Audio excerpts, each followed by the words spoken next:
The boy had gone without a proper meal for days. Yet the first thing he did when he saw the elderly man struggling with two heavy grocery bags at the corner of 8th and Marshall was step forward and say, "Let me carry that for you, sir." No one around them slowed down. No one looked. In a city like Cleveland, in a neighborhood like this one, a small black boy speaking to a white-haired stranger was the kind of moment people walked past on purpose, the way you walk past a stray dog you cannot afford to feed. But that boy, Isaiah Monroe, 10 years old and so thin his elbows looked sharp through his sleeves, did not know that the man in the long gray coat was worth more money than every house, every car, every storefront on that whole block combined. He only knew that the man was tired. He only knew that one of the bags was about to tear. He only knew that helping someone, even when you had nothing, was the one thing his mother had told him before she passed that he should never stop doing. That single decision, made in the cold light outside a corner grocery, would set in motion a story that the city of Cleveland, and eventually the whole country, would not forget. Before we begin, leave a comment telling me where you're watching from, and if stories like this move you, hit the subscribe button so you do not miss the next one. The neighborhood in the grip of early winter had a way of looking gray even when the sun was out. It was the kind of gray that settled into the bricks of the old apartment buildings, into the chain link fences leaning at slow, defeated angles, into the faces of the people waiting at the bus stops with their hands jammed deep into thin coats. The wind sweeping off Lake Erie cut through everything. It rattled the loose metal of street signs. It pushed empty plastic bags down the gutters in long, lazy somersaults. It found every gap in every jacket and reminded you that winter had already arrived and decided to stay. On a corner 2 blocks from the lake, where a small family-run grocery called Marshall Foods had been operating for many years, the wind was especially unkind. The door of the store opened and closed all day with the soft electronic chime of a bell that needed replacing. And each time it opened, a gust of cold air slipped in along with whoever was coming through. Isaiah Monroe stood across the street from that door, hands buried in the sleeves of a jacket that had once belonged to a cousin, and before that to someone neither of them had ever met. His sneakers were 2 sizes too big, stuffed at the toes with folded newspaper so they would not slide off his feet when he ran. He was watching the door because he was waiting for the right moment, though even he was not sure exactly what the right moment looked like. He was not planning to steal. His mother, before she got sick, before everything fell apart, had taught him that stealing was a door you opened once and could never fully close again. He was only hoping that someone, anyone, might drop a coin or set a bag down for a second too long, or leave behind a piece of bread on the bench outside. Hope, Isaiah had learned, was a thing you held very lightly, like a moth, because if you squeezed too hard it would crumble in your hand. He had been on his own for weeks. His grandmother, who had taken him in after his mother passed, had been moved to a care facility after a fall, and the social worker had said there would be a placement, a foster home, a plan, a temporary something. But the days had stretched and no one had come. So Isaiah had stopped sleeping at the apartment. He was afraid that if he stayed too long in one place, someone in a suit would arrive and take him somewhere he did not know. And he had heard stories from older kids about places like that, stories that made the cold sidewalk feel like the safer choice. He carried his life in a backpack with one broken strap. Inside it was a notebook, a stub of a pencil, a small photograph of his mother holding him as a baby, and a single peppermint candy he was saving for a moment he could not yet imagine. He was waiting, in his own quiet way, to be seen. The man who finally stepped out of Marshall Foods that afternoon did not look like a man who needed help. He looked like a man who had lived a long time and learned how to carry his own things. He was tall, even slightly stooped as he was, with a head of silver hair cut short and neat, and a long charcoal gray wool coat that was clearly expensive but old, the kind of coat that had been bought once, decades ago, by someone who never saw the point of buying another. He wore plain brown leather gloves and a scarf the color of dry oak leaves. In his right hand was a cane, dark wood with a warm brass handle, and in the crook of his left arm were two paper grocery bags, the kind the stores still used because the owner refused to switch to plastic. The bags were full, too full. The bottom of the one on the outside was already darkening with a damp spot where something inside had begun to leak, and the paper near the handle was starting to soften and pull. His name was Harlan Whitaker, and he was in his late 70s. He had walked into Marshall Foods the way he had walked into countless other small stores and countless other neighborhoods over the years, quietly, without ceremony, paying in cash for the few things he needed. The young woman at the register had not known him. She had only smiled politely and counted his change and told him to have a good evening. That was exactly how Harlan preferred it. He had not driven himself there that afternoon, but his car and his driver were waiting some distance away in a parking lot near the lake, because Harlan had a habit, one his late wife used to tease him about, of asking to be dropped off some distance from wherever he was actually going. He liked to walk. He liked to see. He liked to be reminded that the world was made of streets and storefronts and small daily acts, not of boardrooms and conference calls and quarterly reports. Isaiah saw the bag begin to tear before Harlan did. He saw the soft paper give way along the seam at the bottom. Just a small split at first, the way ice cracks on a pond before it really breaks. He saw the old man shift his weight, plant the cane, and try to adjust his grip. And he saw in that small, careful motion something that had nothing to do with money or coats or canes. He saw a person who was tired. He saw a person who was going to drop the bag in about 3 more steps, and then stand there on the sidewalk feeling foolish in front of people who would not stop to help. Isaiah did not think about it. He crossed the street. "Sir," he said, stepping up beside Harlan with both hands already half raised. "Careful the way you approach a cat you do not want to startle. Sir, your bag, it is about to tear. Let me carry that for you." Harlan turned his head. His eyes were a clear watery blue, the color of a sky that had been washed too many times, and they took a second to find the small face looking up at him from somewhere near his elbow. He blinked. He looked down at the bag. The split at the bottom had widened, and a single orange was now pressed against the paper, ready to roll out into the street. Harlan made a small sound that was almost a laugh, the kind of sound an old man makes when he is caught between embarrassment and gratitude, and has not quite decided which one to lean into. "Well," Harlan said, his voice low and dry like a page turning, "I suppose you're right about that."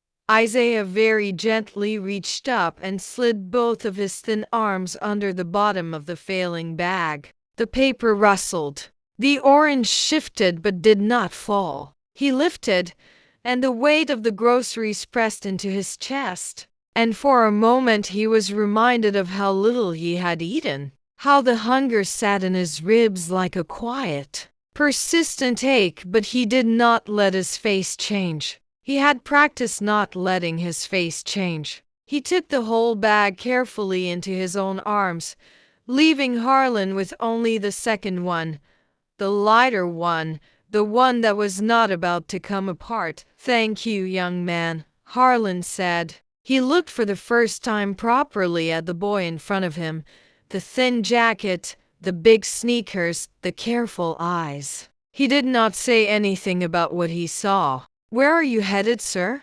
Isaiah asked, adjusting the bag in his arms so the bottom would not give out the rest of the way. He kept his voice polite, the way his mother had taught him, with the sir at the end like a small, careful bow. "I can walk with you, just so it does not fall."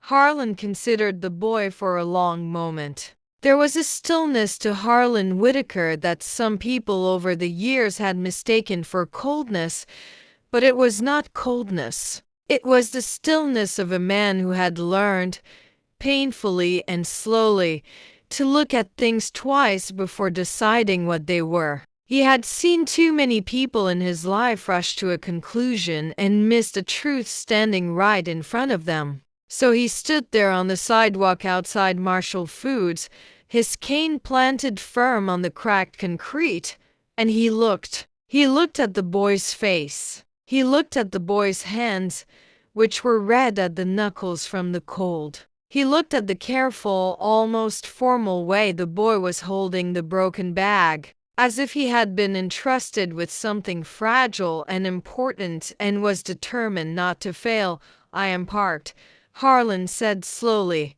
"several blocks from here, near the lake. It is a long walk for a small person carrying a heavy bag." "I do not mind, sir," Isaiah said. He did not, in fact, mind. His legs were tired. His stomach was hollow. But there was something steadying about being asked to do a thing, about having a purpose to put his small body toward. The sidewalk had been a place of waiting all afternoon. Now, suddenly, it was a place of going somewhere. "All right then," Harlan said. He shifted the second bag higher into the crook of his arm and tapped his cane once on the ground, the way a man taps the start of a journey. "Let us walk." They walked. The wind of the lake pushed against them in long, cold gusts that made Isaiah duck his chin into the collar of his jacket and made Harlan's coat flap softly around his knees. They did not speak much at first. Harlan had never been a man who filled silence for the sake of filling it, and Isaiah was concentrating on the bag, on keeping his arm steady, on not letting the orange roll out the bottom.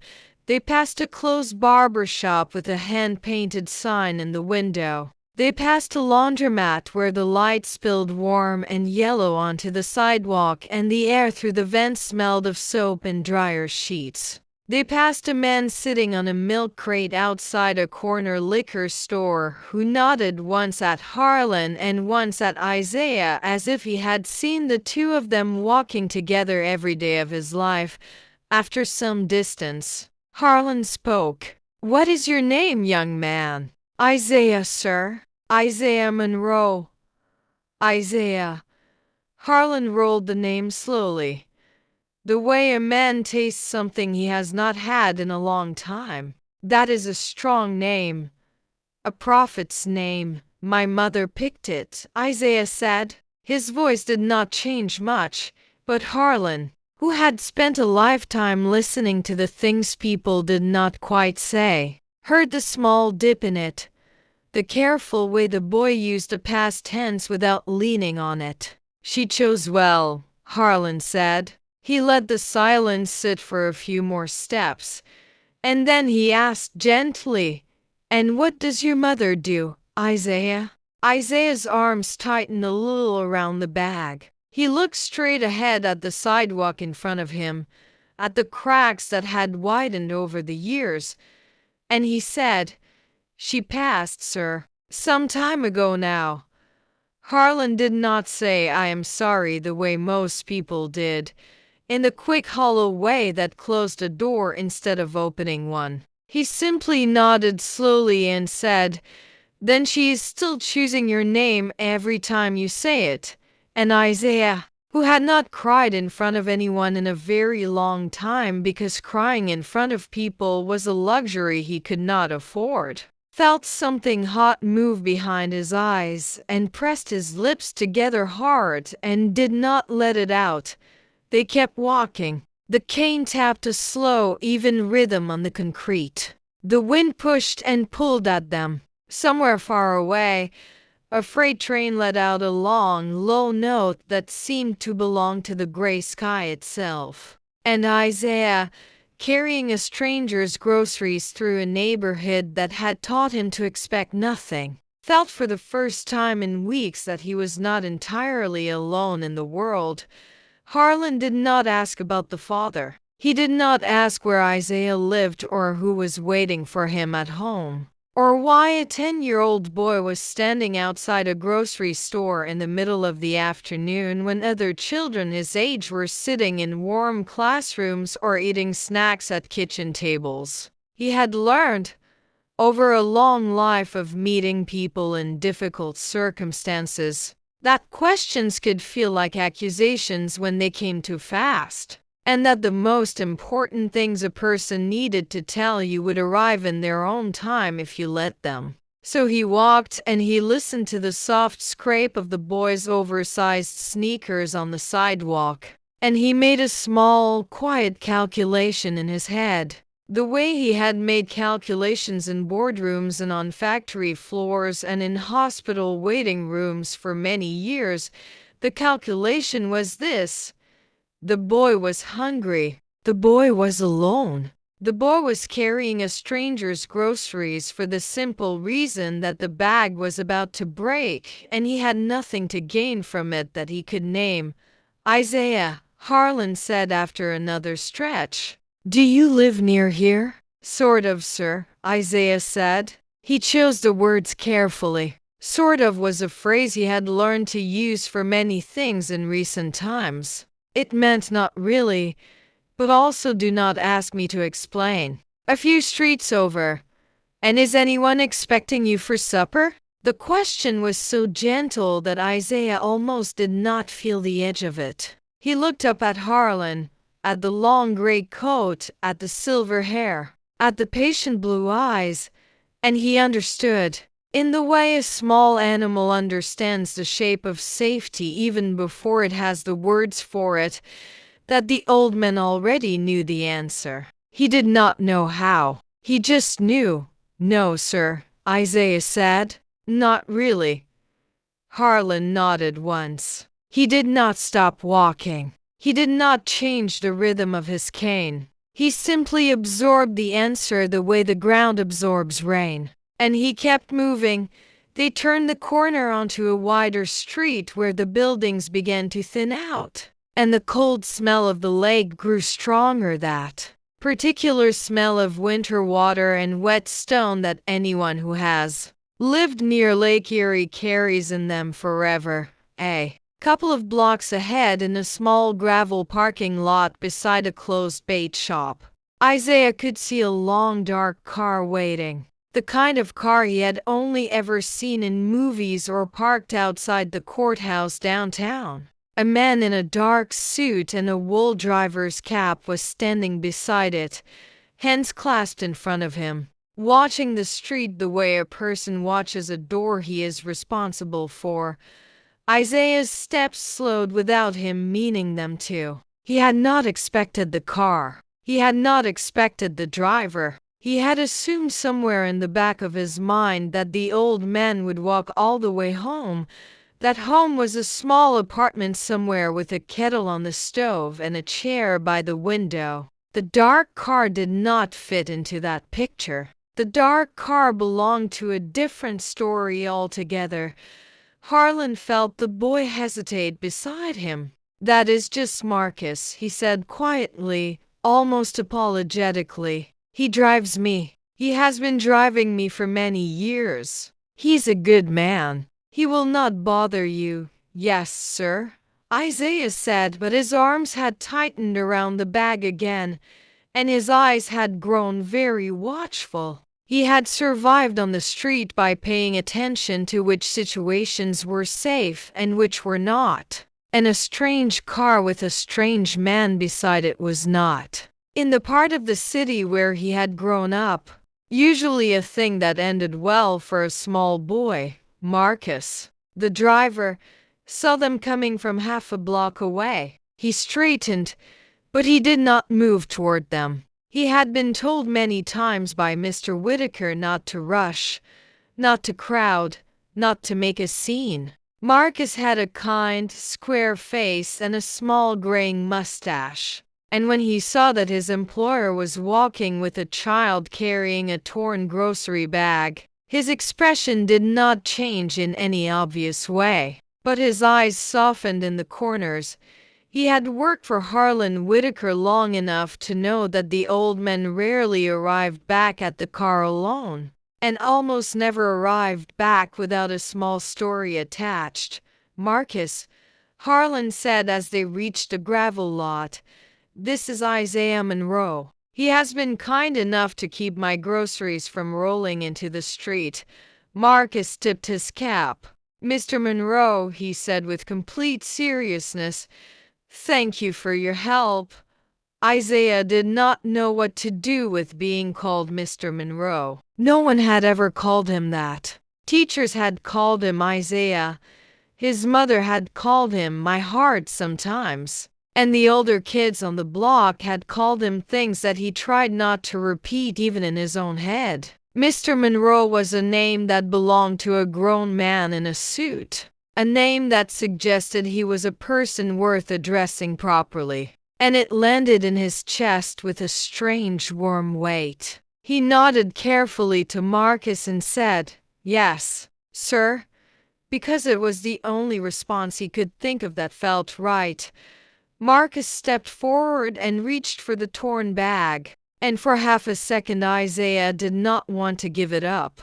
The bag had been his job, his reason for walking, the small important thing he had been entrusted with, and handing it over felt like the end of something. But Marcus's hands were patient and his eyes were kind, and Isaiah let the bag slide gently into the driver's arms. The orange, which had been threatening to escape for blocks, was finally safe. "Thank you, Isaiah," Harlan said. He reached into the inside pocket of his long gray coat, and Isaiah saw the movement and felt his stomach tighten. He knew what came next. He had imagined it the entire walk, had almost allowed himself to hope for it. And now that the moment had arrived, he found, to his own surprise, that he did not want it.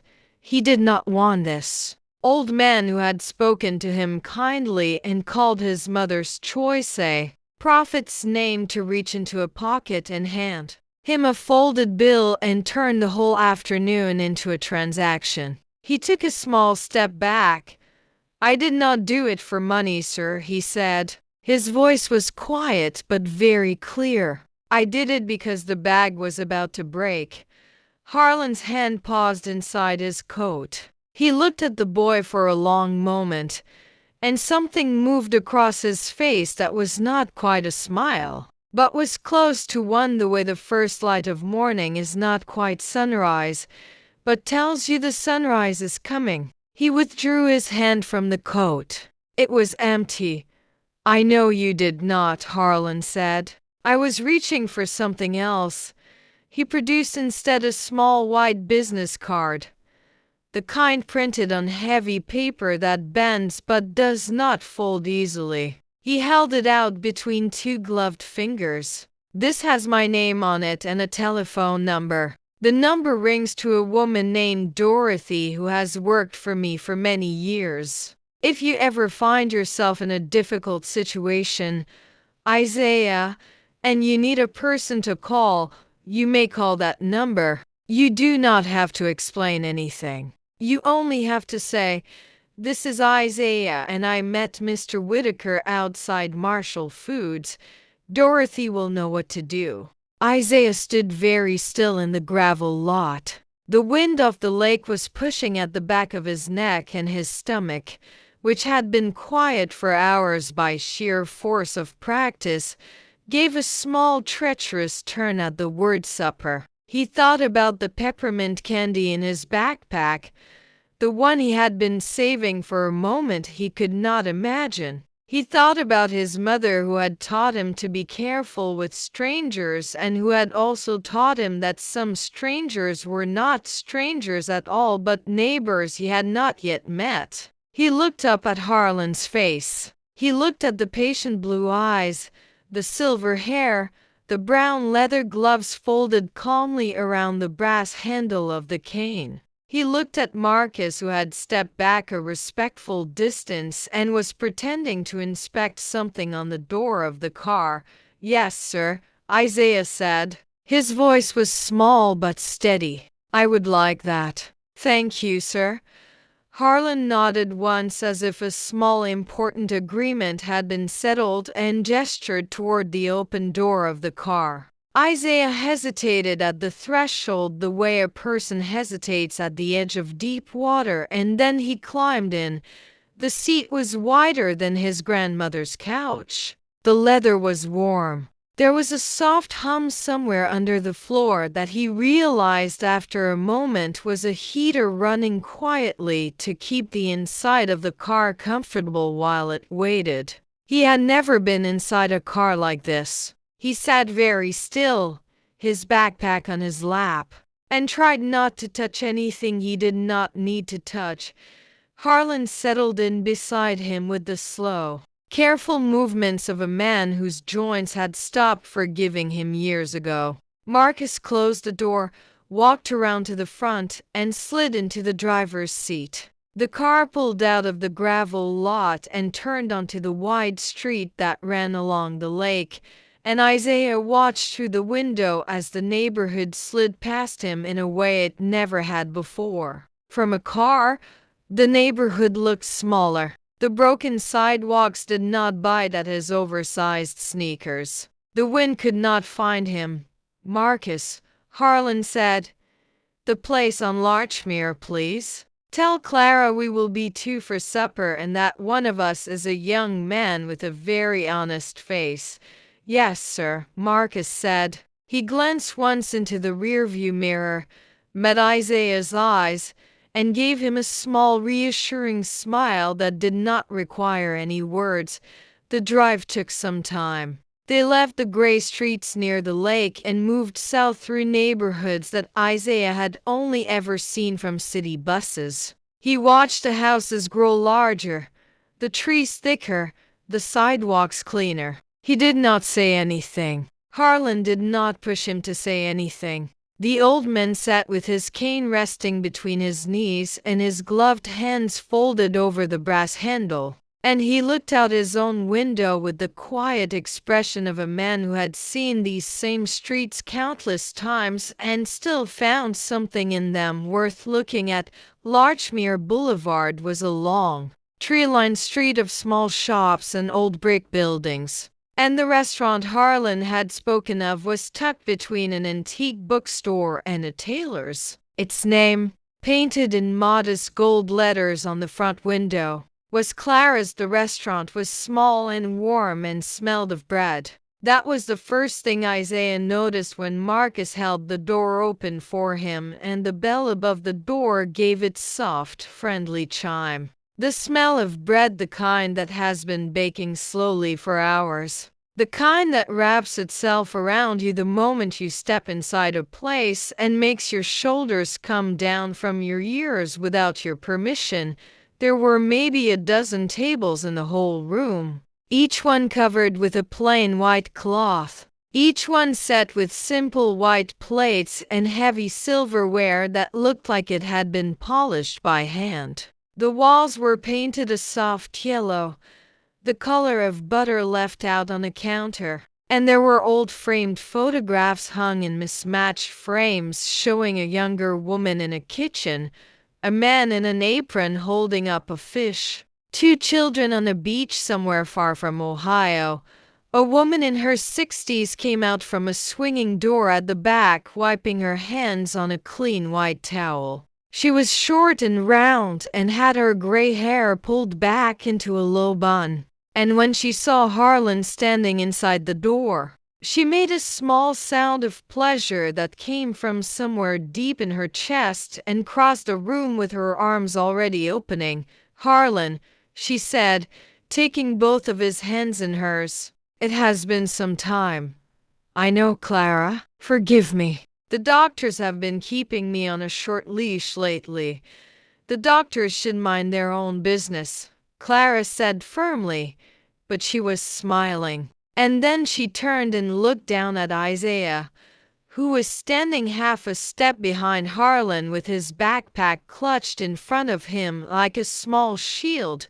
Clara's face did not change in any sudden way. She did not gasp or coo or do any of the things adults sometimes did when they noticed a child who looked the way Isaiah looked. She simply lowered herself slowly until her face was level with his, and she said with the same warm directness she had used with Harlan, "And you must be the young man with the honest face. I am Clara. This is my restaurant. You are very welcome here." "Thank you, ma'am," Isaiah said. "I am Isaiah. Isaiah." She repeated it the way Harlan had, slowly, as if the name deserved its proper weight. "A beautiful name. Are you hungry, Isaiah?" He hesitated. He had been taught not to admit to hunger in front of people who did not know him because hunger admitted out loud was a thing that made adults uncomfortable, and uncomfortable adults made bad decisions. But Clara's face was patient, and Harlan was standing quietly behind him, and the smell of the bread was so strong and so good that he could feel it in his throat. "Yes, ma'am," he said. "I think I am." "Good," Clara said and stood. "Then we have already done the most important part." She led them to a table near the front window where the late afternoon light came in, soft and gold through the glass, and she pulled out a chair for Isaiah with the same formal courtesy she would have shown a senator. He sat. The chair was solid and warm. Clara disappeared back through the swinging door, and a moment later a young woman in a long apron brought a basket of bread to the table, still warm from the oven, with a small dish of butter and another of olive oil. Harlan settled himself across from Isaiah with a quiet sigh. He set his cane against the side of the table where it would not fall. He took off his gloves and folded them neatly. Then he reached for the bread basket and tore a piece for himself slowly and pushed the basket gently toward the middle of the table where Isaiah could reach it. "Eat as much as you like," Harlan said. "Clara will keep bringing it as long as we keep eating it. That is how she is." Isaiah reached for a piece of bread. His hand was shaking just slightly in the way hands shake when a body has been waiting too long for something and finally allows itself to believe the thing is real. He tore the bread carefully, the way he would have torn a page he did not want to damage. He dipped a small corner of it in the olive oil. He put it in his mouth. The bread tasted like a memory he did not know he had. He chewed slowly. He did not cry. He had decided somewhere on the drive over that he was not going to cry in front of Harlan, but his eyes stung and he kept them down on the white tablecloth, and he ate. Harlan did not watch him eat. That was the kindness Isaiah noticed first, and the one he would remember for the rest of his life. Harlan did not lean forward in his chair, did not study the boy's face, did not say any of the soft, pitying things adults sometimes said when they saw a hungry child eating in front of them. Harlan simply tore his own piece of bread, dipped it in his own oil, and turned his face slightly toward the window so that Isaiah could eat in peace.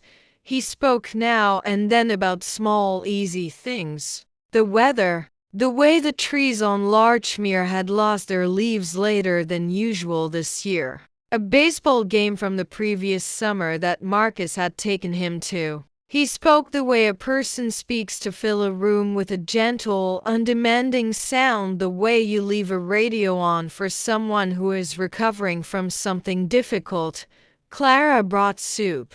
She brought a plate of roasted chicken with potatoes and green beans cooked in butter. She brought a small glass of milk for Isaiah and a cup of black coffee for Harlan and refilled the bread basket twice without being asked. She did not ask Isaiah any questions. She did not ask Harlan any questions either. She simply moved through the small, warm room like a person who had decided long ago that the people at her tables were her people and that her job was to feed them and let them be. Halfway through the chicken, Isaiah set his fork down. He had eaten more in the last little while than he had eaten in days combined, and his stomach, which had grown used to being empty, was protesting the sudden bounty in small, uncertain ways. He folded his hands in his lap. He looked at the plate. He looked at Harlan. "Sir," he said, "may I ask you something?"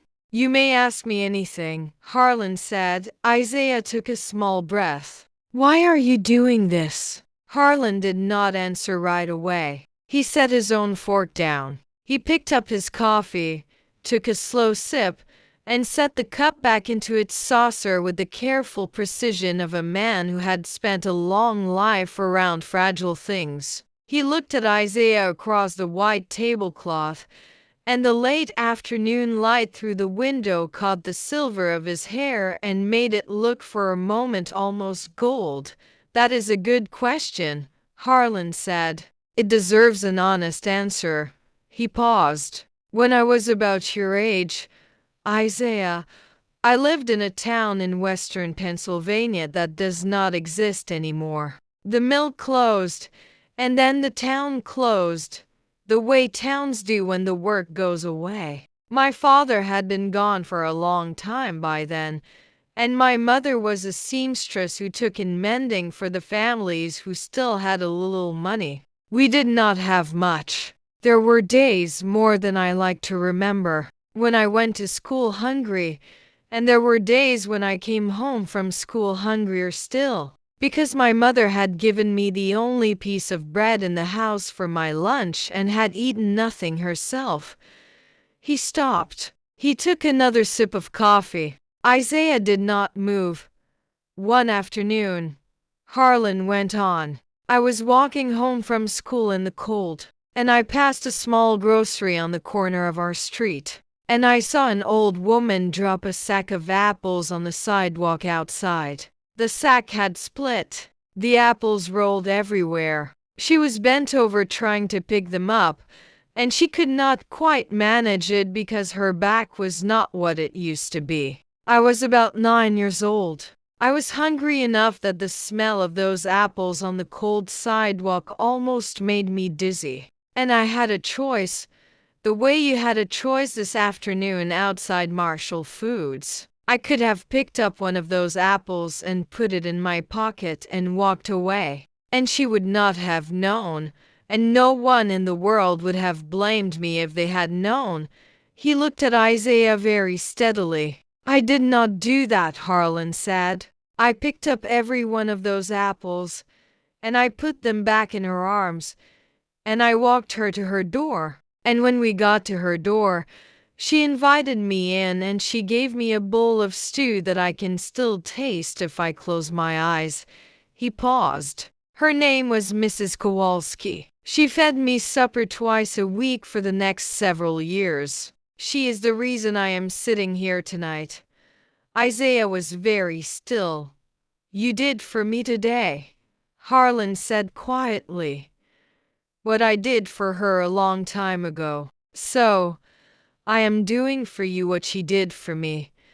Isaiah looked down at the white tablecloth for a long time. The story had landed in him in a place that did not yet have words for what it was feeling. He thought about the apples rolling on a cold Pennsylvania sidewalk decades ago. He thought about a small boy with empty pockets choosing to give back what no one would have known he had taken. He thought about Mrs. Kowalski, whoever she had been, who had opened her door to a hungry child and changed the shape of a life she could not possibly have foreseen. He thought about his own mother, who had said to him once, sitting on the edge of his bed when he was young and feverish and could not sleep, "The only way the world gets better, baby, is when people decide to be the better part of it."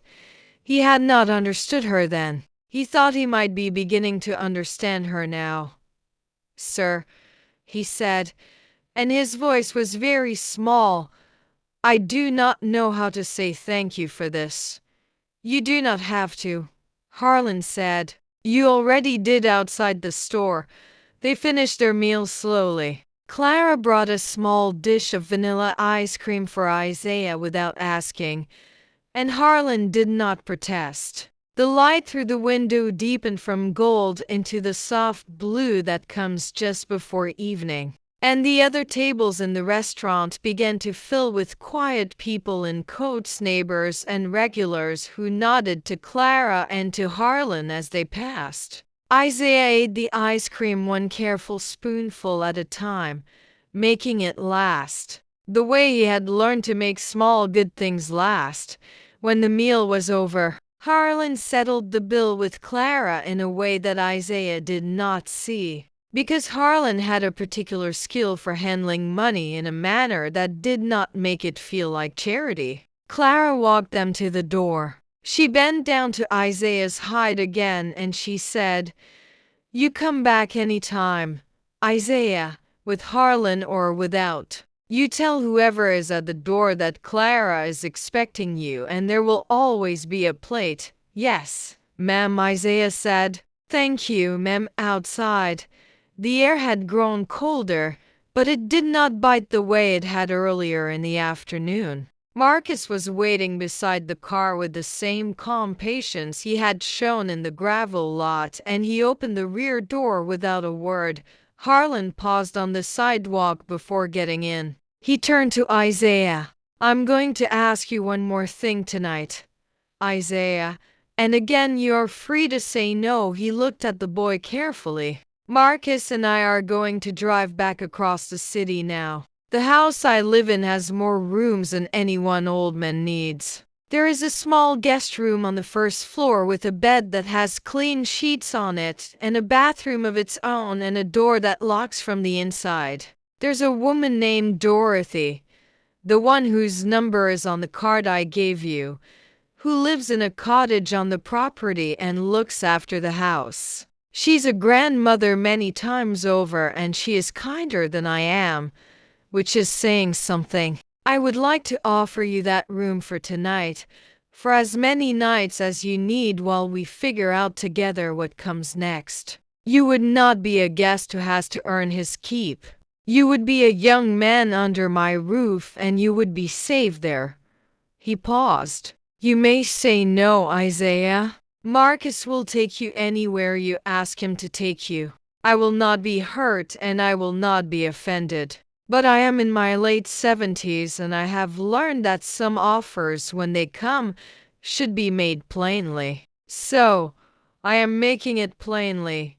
Isaiah stood on the sidewalk outside Clara's restaurant in his too big jacket and his too big sneakers, and he looked up at the old man in the long gray coat, and he thought about the card in his pocket and the photograph of his mother in the same pocket, and the bed with clean sheets that he had not slept in for weeks, and the door that locked from the inside. He thought about his grandmother in the care facility who he had not been allowed to see, and the social worker who had not come. He thought about the cold of the sidewalk and the long hungry nights and the small careful animal of hope he had been trying not to crush in his hand all afternoon. "Yes, sir," he said. "Thank you, sir. I would like that."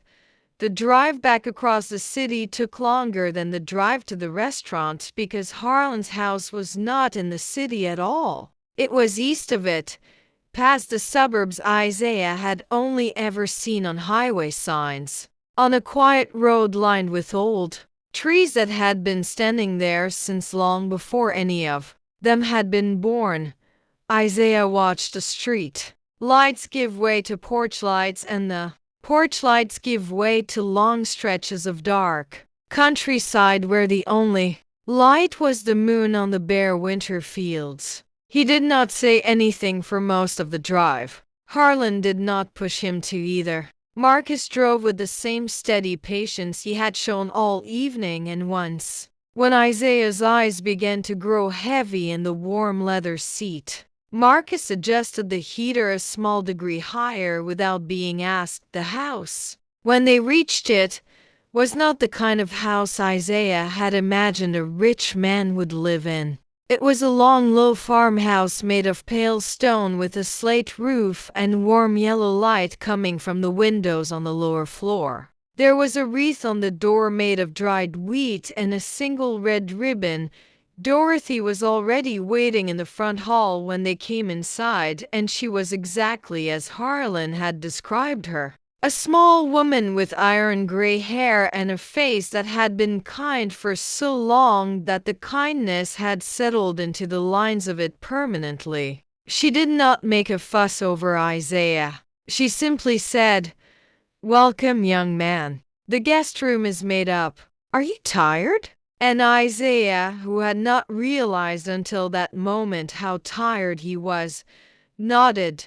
That was the beginning. The story did not end that night, because real stories rarely do. It went on through the winter and into the spring. Harlan's lawyers quietly and carefully helped Isaiah's grandmother get the medical care she needed, and helped Isaiah become her legal ward, with Harlan and Dorothy named as guardians in the event she could not return. Isaiah went back to school, a different school, where he was allowed to be quiet and was not asked questions he could not answer. He kept a small white business card in the inside pocket of a new jacket that fit him properly, and he kept the photograph of his mother in the same pocket, and he kept the peppermint candy too, because he had decided that the moment he had been saving it for was the moment he no longer needed to save it. The story of how they met did not become a viral video. There were no security cameras on the corner of 8th and Marshall that afternoon, and no one in the city of Cleveland had any idea that one of the wealthiest men in the Midwest had bought groceries at a family-run store and let a hungry child carry his bag. The story stayed where it began, between the two of them, the way the most important stories often do.